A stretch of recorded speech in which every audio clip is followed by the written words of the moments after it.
Welcome to the podcast, Speaking to Influence, Communication Secrets of the C-Suite. I'm Dr. Laura Sicola, your host, founder of Vocal Impact Productions, and author of Speaking to Influence, Mastering Your Leadership Voice. My guest today is Nathan Beckord. Nathan is the CEO of FounderSuite, a platform for startups raising capital, and the newly launched Funding Stack, a platform for raising capital for VCs or venture capitalists themselves. So both sides of the spectrum. Nathan is originally from Boulder, Colorado, currently based in San Francisco, but he's also lived in Japan, Berlin, and Saudi Arabia. So Nathan, welcome to the show. Thanks for having me. I'm very excited to be here. Now, before we get into the nitty gritty of all of this fundraising platforms, what's your fun fact? My fun fact is I'm a competitive pickleball player, and I got into pickleball before it became this crazy national trend. My dad, who was at a senior center, got me into it a couple of years ago, and now I do some tournaments and things like that. So it's a lot of fun. That's great. And I hear that pickleball is spreading all over the place. I have not had a chance to play it myself, but it's as much fun as they make it out to be. It really is. It's completely addictive, and I almost warn people, if you're thinking about it, be careful if you're willing to give up, all your weekends and evenings, and then your lunch breaks, you're going to be watching pickleball videos, how to get better. So it's completely addictive. So just be warned what you're getting into. Okay, see all the advice you're getting on this show, ladies and gentlemen. You had no idea. You now have a pickleball forewarning. Play under your own risk. Exactly. All right, Nathan, well, tell us your elevator pitch. Tell us about Funding Stack and FounderSuite. Sure. So the short little story goes like this. I used to work in investment banking. I was working in JP Morgan in New York, helping later stage companies raise capital. Then came out to Silicon Valley and spent a decade helping early stage startups raise capital, and then had this light bulb moment one day, like, we could build software for this. Why are we doing this all on spreadsheets and sticky notes and stuff like that? So that's where FounderSuite was born from, and now it's a database of investors, CRM to manage a pipeline, a pitch deck hosting tool, investor updates, a data room, email tools. So basically, it's an entire end-to-end suite of tools for startups raising capital. And we've had 34,000 startups around the world use it, over $10 billion raised. I think back to the old McDonald's logo, over 10 billion Yes. served. Yeah, I don't know if they still do that anymore, but anyway, we're $10 billion raised. And then more recently, we had this idea. We had some venture capitalists and investment bankers and funding advisors using FounderSuite. And they're like, hey, this is great, but how do I work with more than one company on the platform? We didn't have a way to do that. So we actually launched fundingstack.com as a separate sister platform that is used by VCs and investment bankers to help multiple companies, portfolio companies, clients raise capital. So that's a very new, just a few months old platform. Pretty exciting for me. And are they sister companies of sorts, sister platforms, or are they completely independent? Well, so they're separate websites, separate systems. They share a lot of the same functionality, investor database, CRM, things like that. The branding colors are a little different. Some of the functionality is different. And they're all under the same company, under the same parent company, but they are separate platforms. Got it. Now, part of the reason that I brought you here today for everybody out there listening is because with so much background in raising capital, I feel like this is a topic that many people may not think is directly applicable to your jobs, but really fundraising, whether it's for-profit or nonprofit organizations, and even just being able to make the ask. It's about a pitch. And sales pitch or idea pitch or suggesting something to, whether it's someone who is your boss, to a peer, to a prospective collaborator, to someone who reports to you perhaps, but getting buy-in, getting to that yes, pitching an idea is something that we all have to do, no matter what our role, no matter what our function, no matter what our industry. So I brought Nathan here today to share with us some of the insights that he has derived over decades of doing the fundraising, making the ask. We all get stuck in how to make that ask. So I wanted to dig in to those kinds of topics in particular. So when you think about the world of fundraising, the world of startups, entrepreneurship, et cetera, what are some of the most common misconceptions that people tend to have? What's something you wish more people understood? Yeah, it's interesting. I've been around the startup world for decades, dating myself, but it's interesting. In the past maybe 10 years, startups have been kind of glamorized, fetishized. It's a sexy career choice for millennials and Gen Z and others, right? The the myth though is that it's easy and glamorous. the Yeah. reality the reality is it's brutally hard, right? Getting the startup off the ground and raising capital for that startup. Both of those tasks are very difficult, very taxing on a personal level. You're just going to get rejected a lot, right? The kind of the default norm in both getting your startup launched and raising capital is getting rejected and getting told no. But you know, still you got to push through that and pursue your dreams, and that's how we create startups. So that's one myth. I can go into more detail on that, but I would say that's one of the biggest ones. What would you say is what are some of the statistics out there as far as startups and those that make it through the first year even? And you're Yeah. talking any startup or particularly tech startups? Well, so yeah, I mean, there are different ways to define a startup, right? I mean, someone who's starting the corner dry cleaner, that could be called a startup. A lot of times people kind of group those into small businesses, but it's still a startup, right? I mean, you're still launching something that what didn't exist before. Um, when I talk about tech startups, those are usually a little different. They're still, share some common DNA with the corner dry cleaner, but usually they're something that's trying to scale into a much larger entity and become a big home run.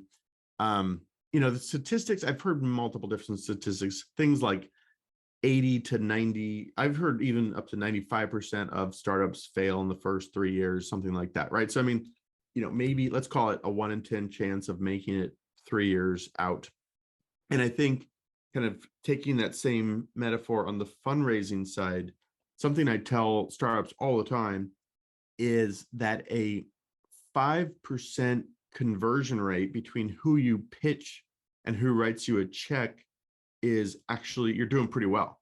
But if Hmm. you do the math, that means you're getting rejected 95% of the time, people you're pitching, right? Yeah. The So it's not top, for the faint of heart. yeah. Are you ready to get rejected 95% of the time? Yes, for the Ask yourself cast that. iron stomachs out there. That's a lot of rejection to walk into. So going with eyes wide open. Am I understanding that? Totally. And I guess the optimist view is every no is one step closer to that yes, that 5% that's a yes. And so Yeah, that's 5%, everybody. 5% of a yes is a really good batting average at that point. So then what are some of the most common mistakes that startups make or I should say the founders make in companies? And again, for everybody out there who's like, well, I'm not a startup, I'm not a founder, I'm asking you to look at where these challenges are relevant for the people that you are trying to pitch your ideas to as well out there. So most common mistakes that founders make in perhaps misjudging the audience when they're pitching for investment. yeah, I mean, a very common mistake, which sounds obvious, but somehow isn't, is going after the wrong people. One of the big things I pound the table on constantly with founders is spend the time to build a really highly targeted, well qualified list of investor targets, right? The more time you spend kind of building the right list of people that are likely to, invest in your type of business, your geographic location, your stage, um, the better. But people don't want to spend that time. I don't know if it's laziness or just a lack of awareness of how important this is.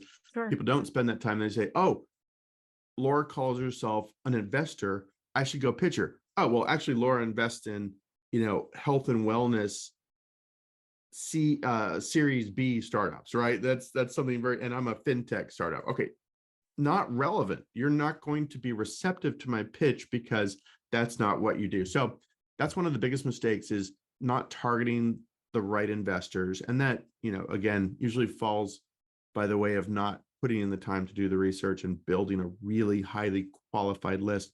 One of the things, and I think this applies to, fundraising for nonprofits, for all kinds of things, is really identifying your right audience for what you're selling, for what you're pitching, and treating it like a sales process, right? Every good salesperson puts in the time to identify the right targets Yes. and qualifies them. So, And I think so let's qualify that term there because that just put up some people's hackles of, wait a minute, I don't want to be a salesperson. I don't want to be in a sales job. I don't like that. But pitching an idea, trying to get buy-in, knowing your audience, we all have to do this at some point if we want to have influence, if we want people to say yes to us, knowing your audience, doing your due diligence, doing your research ahead of time to identify whose support do I need in this? Who should I talk to perhaps first to get some preliminary support, to do a little, diplomatic, I hate to use the word politicking, but it's just understanding how things work in this company and what may prevent you from hearing the yeses, understand what other people are up against. So doing that due diligence to identify who's the right person to ask first, and then how to ask that particular person. All these pieces are blocks that at I think you hit the two ends of the spectrum. Is it a question of, well, just lack of awareness, a little naivete, or denial, frankly, and or laziness, as you put it, that do people just not want to do that research to put sure. in that legwork?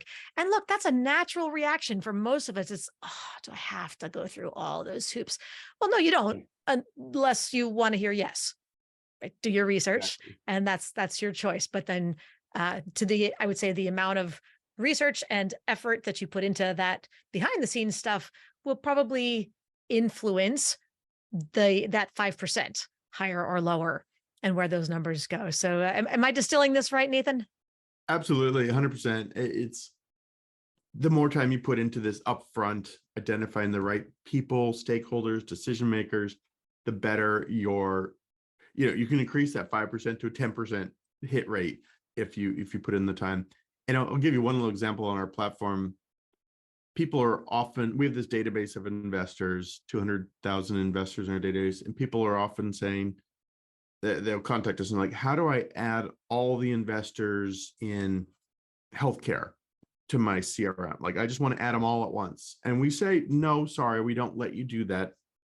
The best way is to go through the list and really identify, put in 10 minutes, 15 minutes on each investor and really qualify them, make sure they actually do your type of healthcare, your stage of business, right? We don't let people like mass add, which would be I don't want to say the lazy person's approach, but the natural inclination is, oh, I just want to ping all these people. Yeah, carpet No, bomb everybody with questions. exactly.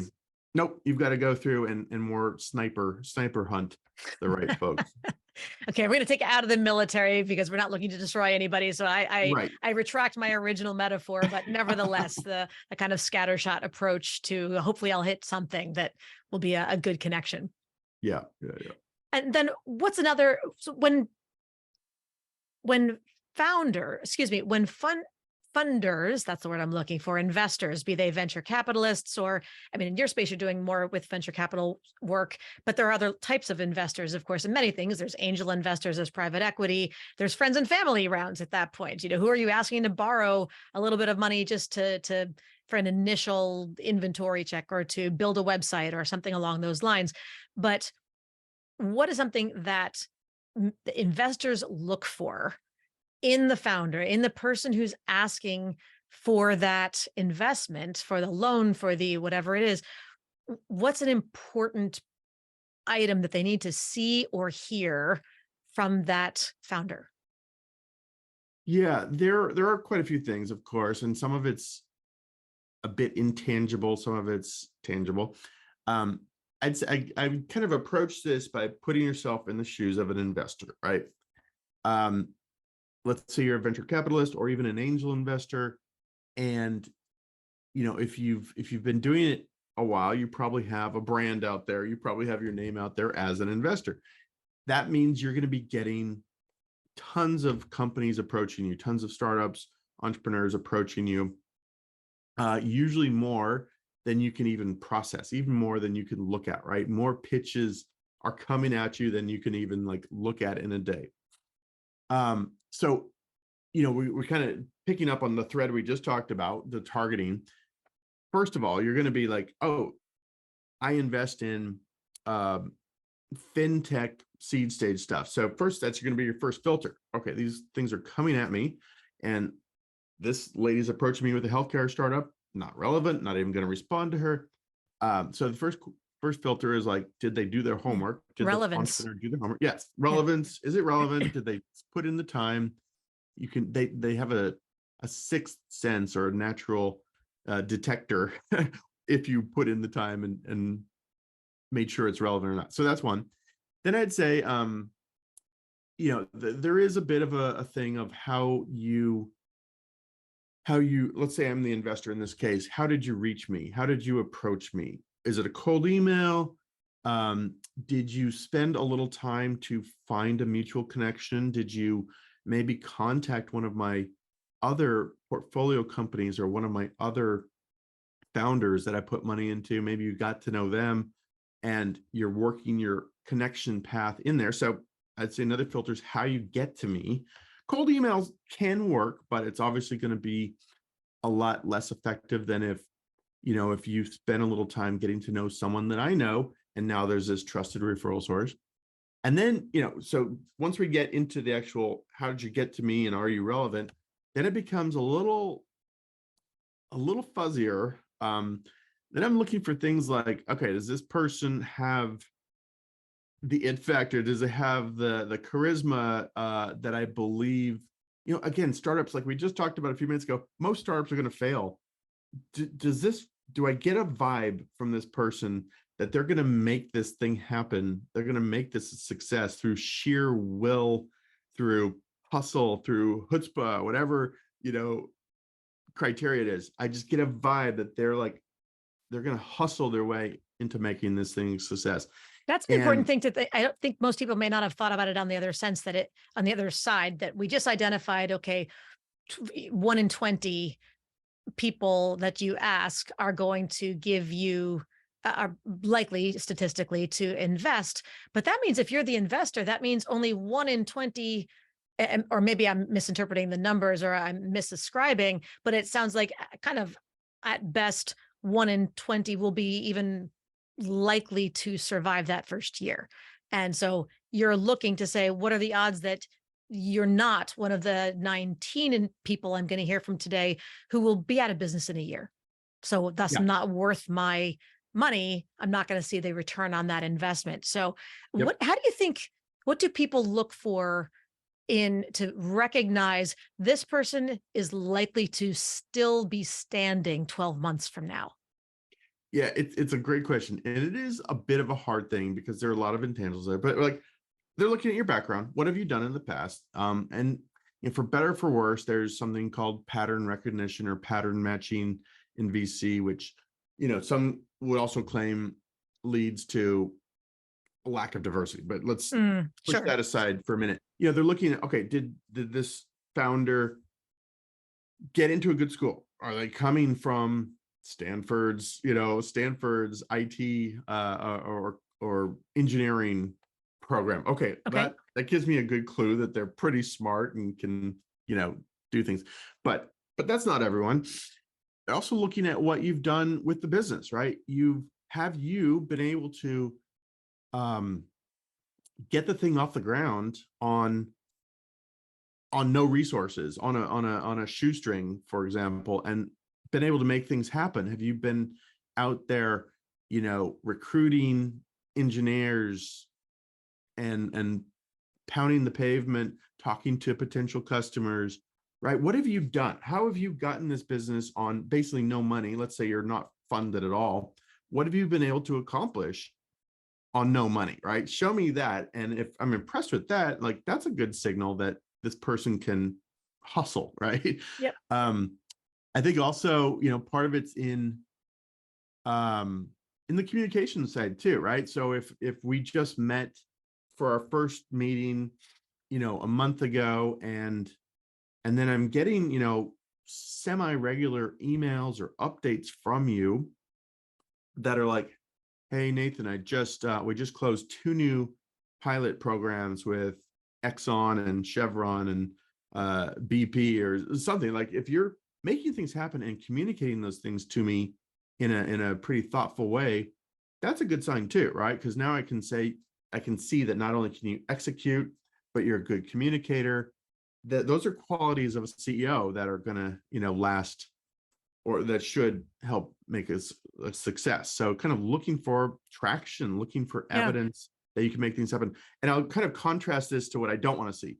Sometimes you get people, and we see these even on our platform, where it's like, well, if I had $1 million, if I had some funding, Mm. then it's the if then death trap.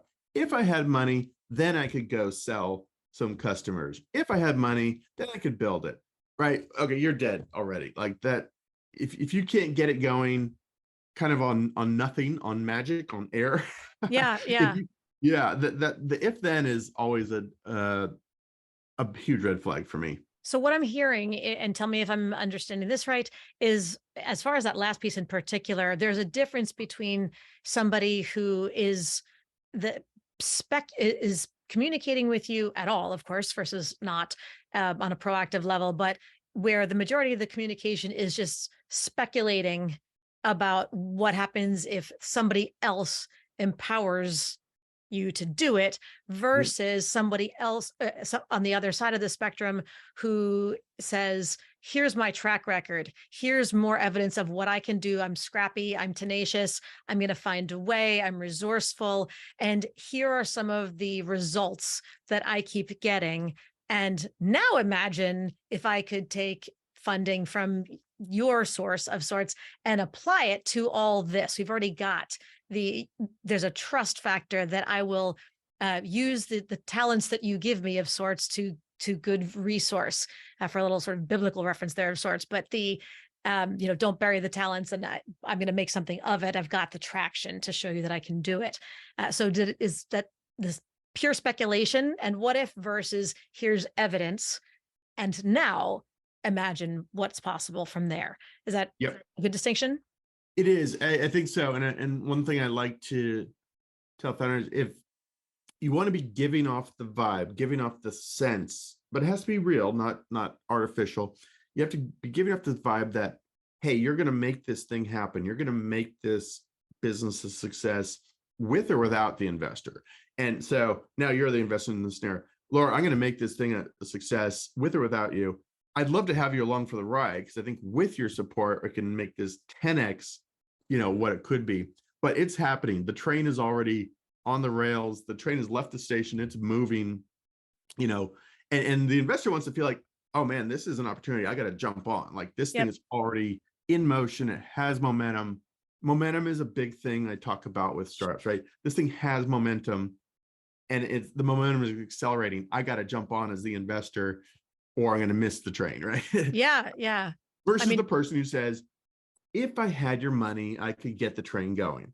Well, you're not interesting to me, right? So it is that sort of perception, and it's sometimes a fuzzy thing. You know it when you see it. You know it when you see that this person has that hustle factor to get the momentum going yes. versus don't. Yep.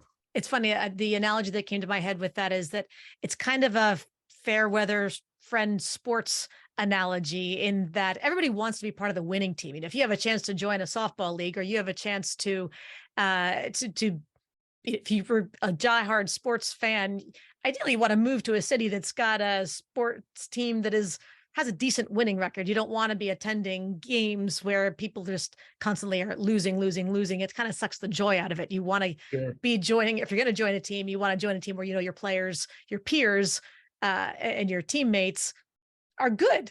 You don't want to join it where you're the best player on the team for the most part, because I mean, unless you want that star role, unless you can single-handedly carry the team to victory, you want to join the winning team. So similarly, investors want to join a team that's already winning, Yeah, totally. Absolutely. which makes sense when there's a lot of money riding on it. So that's where the sports analogy probably deviates, but nevertheless. Makes sense also because investors have a lot of choices. They're getting 50 startups approaching them a day. How do I filter this out and find the ones that are already winning? Even if it's a smaller, a small level, right? The wins are not huge wins, but they're already winning. They're already showing a pattern of winning. I think that's a great metaphor, a great thing. And that's, so flip that around to the entrepreneur. You want to be able to signal that. You want to be able to kind of show that and that you're already a winner. You're already Yes. winning. It might be small, but you're building on that. That's a good thing. Now, I think this is a good jumping off point for us to give the audience an opportunity to get some wins of their own, some nice small wins, because that's a great beginning of traction. So let's head over to our listener 24-hour influence challenge. So Nathan, this is an opportunity for you to talk directly to our audience and challenge them to take one step that they can complete within 24 hours to have more influence. How would you like to challenge our listeners today? I would challenge you to get out there and find 2, 3 other entrepreneurs and proactively help them in some way. That could mean making an introduction to someone in your network that they're trying to get in front of. That could mean reviewing their pitch deck, giving them feedback on it. It could mean, making other types of connections or introductions. But get out there and do this. Let me put it this way. If you could do this 3 times a week for 3 fellow entrepreneurs over a period of, 7 weeks, for example, you've just helped out 21 people, right? You're building up what I call founder karma. And this sounds like kind of hippie-ish, whatever, but it's really true. You're building up your bank. You're building up your assets in your bank of founder karma. Well, now 6 months later, you're going to be out raising capital or maybe raising your next round. You now have this great bank of positive founder karma that you can draw on to ask for intros. And it should never be like transactional, like, oh, I did you a favor. Now it's your time to do me a favor. No, it's more, you've built up the bank of founder karma. Now you can like ask people for help because you're going to need it. Every founder needs help from other people. No one does it alone. So that's what I would say is get out there and just find out how you can help other entrepreneurs, other founders, or even just other people in your network. It'll come back to you. So where I think there's a lot of application to people who are non-founders as well. So again, if you're not in that particular role out there, it doesn't mean that this is not relevant for you, but the notion that in really everywhere in life, it does take a village. There's only so much you can do alone. There's a beautiful Swahili proverb that says, if you want to go far, or if you want to go fast, go alone. If you want to go far, go together. Oh, So yeah. who's in your network, and what creates a network of good um, people who are collaborators who you can ask for support, whether it's advice or money or guidance on something or an opinion, et cetera. And it needs to be reciprocal, not transactional, but where we know we can rely on each other. We have that trust, we have that support. So even if you are in a corporate mid-level, whatever kind of role, okay, who else could be in your network, and how can you support others? Where can you make an introduction? Where can you help somebody else build a network? Where can you, that somebody else was trying to cobble together an idea, a report, or an email offer to review the draft or something along those lines, or even to be a sounding board for 10 minutes over a cup of coffee. So how can you support them to show that you're that kind of team player? Because then later on, they're either more likely to offer or to accept when you ask them in return to help you. And that's the go far part. Yep. So, and Exactly. of course, if anybody got stuck on the 21 people over X number of weeks, that's not what we're suggesting. This is just the 24-hour influence challenge. Yeah. Sorry. Call one person. And if you realize the one was actually not so bad after all, and kind of a nice conversation, and led to something really nice and mutually supportive, productive, constructive. If you want later on in day two, call somebody else. But for today, the challenge is call that first person. Sound good? I like it. Help someone else out. That's it. Yes. Yep. There we go. Help somebody else out. Oh my goodness. So we have covered all sorts of information here. Nathan, we could keep going on this, but we are running out of time. So I believe you have a gift that you wanted to give our audience. Tell us, what did you want to offer? Yeah, we have a pretty nice, it's called How to Build the Ultimate Pitch Deck, and it covers uh some of the best pitch archetypes. And what do I mean by that? Pitch archetypes, if we think about telling your pitch, telling your story, there are about 6 to even 12, we have several versions of this, different story frameworks that you can use to tell your story about your business, what you're doing.